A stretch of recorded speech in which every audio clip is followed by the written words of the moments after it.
These can be trimmed and shaped and kept at various sizes, but this one that I'm holding now is Parrotia persica. It has fantastic, stunning autumn colour, and it's another one, if you imagine that planted as a feature with grasses in between it and the tree grown up, this time of year, again, look at it's almost jewel-like, the colour at the top of the leaf there. These we're going to be caning up, but if you look at that colouring, that is so stunning. All of these leaves will gradually start to change and turn.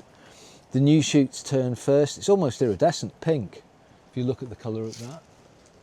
If you don't prune this, this will get big, but it can be grown as a standard, it can be grown as a multi-stem, and you can quite happily keep this at about 10 to 12 foot high. But I would again advise probably for it to be planted at least 5 metres away from the house. So with a lot of the younger trees, we develop varying shapes. I haven't quite decided exactly what we're going to do with this one yet, but I can now decide that with the main leader there, I want to straighten that one up. So I'm just going to tie it back. This may not work. I may end up having to go and get a bit of a bigger cane, but I'm just going to see. And by the way, we tend to use flexible rubber ties because they help to stop the stems rubbing, and they're quite pliable.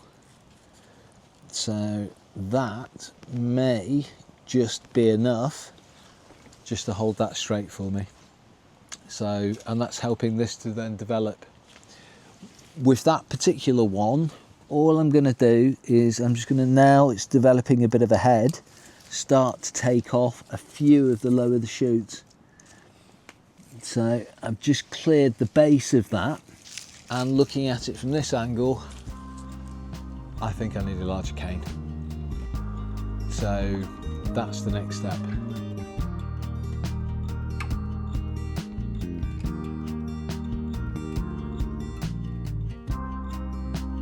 So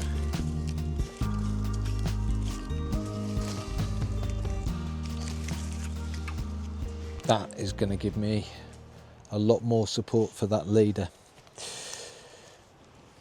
So we use flexible rubber wrap. A lot of garden centres sell it with wire inside it, but this is just tubing. And because it's tubing, it's pliable. It means we can tie, and we can also use it to stop rubbing with the stems as well. And that's got quite a bit of strength to it with this gauge. It's quite a heavy gauge, but it's good for what we use it for. It works very well. So basically we just want to attach. I don't want to bend it too much. I quite personally like having a bit of a twist and a bit of a kink on some of these stems because I think it gives these trees character, but I do want to straighten it off a little bit, and as this grows we'll gradually then pull it across slowly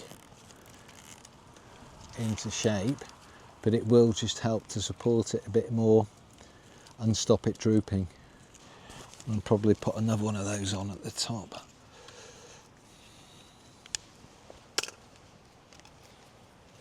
With that top one, because it's almost touching, don't know if you can see that or not, I'm going to do a double wrap. To stop the stem rubbing, I've actually put an extra piece of tubing there, or the same tube, it's just wrapped round in a figure of 8 to stop the stem rubbing directly on the cane where I've pulled it back. That then is going to stop any damage to the stem rubbing against the cane as it grows up. So it's the equivalent of a tree block if we were strapping it in.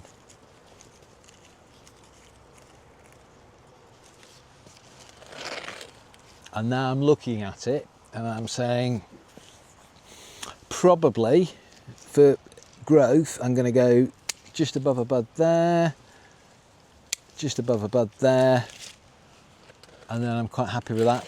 That's starting to form quite a nice shape. I'm not as worried about the top. I'll let the top just free form. But again, the colouring with this Parrotia, it really is a fantastic tree, and they're very adaptable. So we tend to prune them autumn, so October, November, when they're actually looking really good. but it does need to be controlled to keep it to size. But if you're happy to have the work and do the work yourself, particularly when they're young, if it's trimmed every year, there is no reason why you can't enjoy this vibrant colour in your garden at home. The other thing just to mention is that while it's young, it's a lot more pliable. So, and this growth is a lot easier to pull back. If we tried to do this when this was a 2-inch diameter tree, you'd have to cut the tree back hard and wait for it to regrow. Whereas when it's young, we can actually pull and trim and shape them over a period of time to encourage that lovely straight shape and head.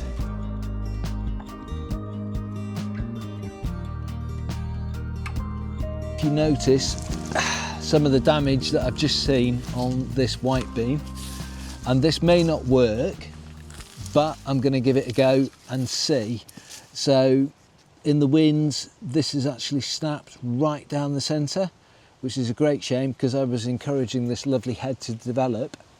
What I'm going to try with this, again using our wrap tie tubing, I'm going to try and actually sandwich back and tie this in, hoping that we actually manage to get that to regrow together. Occasionally after damage, you can, if you get it fresh enough, get that to fuse back together. I'll have to watch it next spring because this tie will need to be loosened, and I am going to tip this back now a little bit as well. But with this Whitebeam, I just want to try and encourage that to refuse back together. So if this was a much bigger tree, it would probably need to be completely cut back. But I'm hoping that by doing that and actually just taking off now the weight so that it doesn't then suffer in the same way with the wind, that will refuse. And if that refuses, in a couple of years' time, I'll know whether that tree's then going to be good to go again.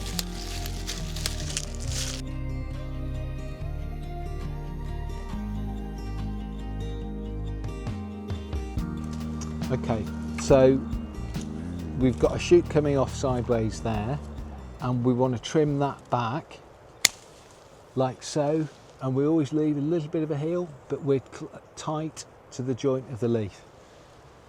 And again, if you look up here where that bud end hasn't actually shot, I'm going to shorten that back to just above a bud there, and that one the same, just trim that back, and that will then put the energy into these new shoots to develop and carry on reshooting.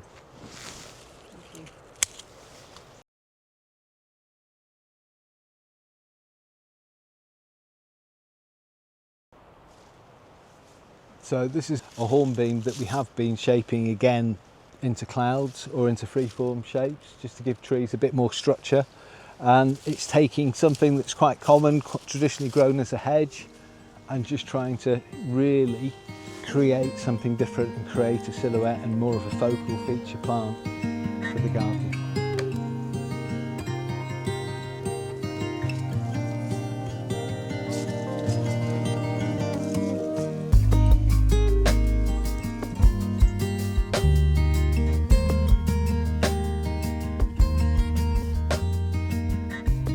This time of year, this is now going to die back. There'll be nothing on show other than these bare stems over the winter, but it has got a nice root system just starting to pop out at the bottom of it.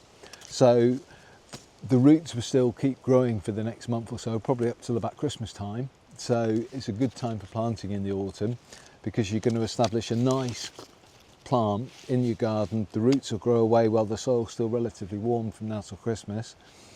Then next spring, it's not going to take as much watering to keep it going and keep it flowering in through the summer. It's another Parrotia that again probably is going to want another cane in, so we can try and tie her up. And that's saying to me now that that needs caning. So in the same way that we've done with that one there, we're going to need to do this one here. Okay, I'm going to carry on. I'm going to crack on and get these caned up.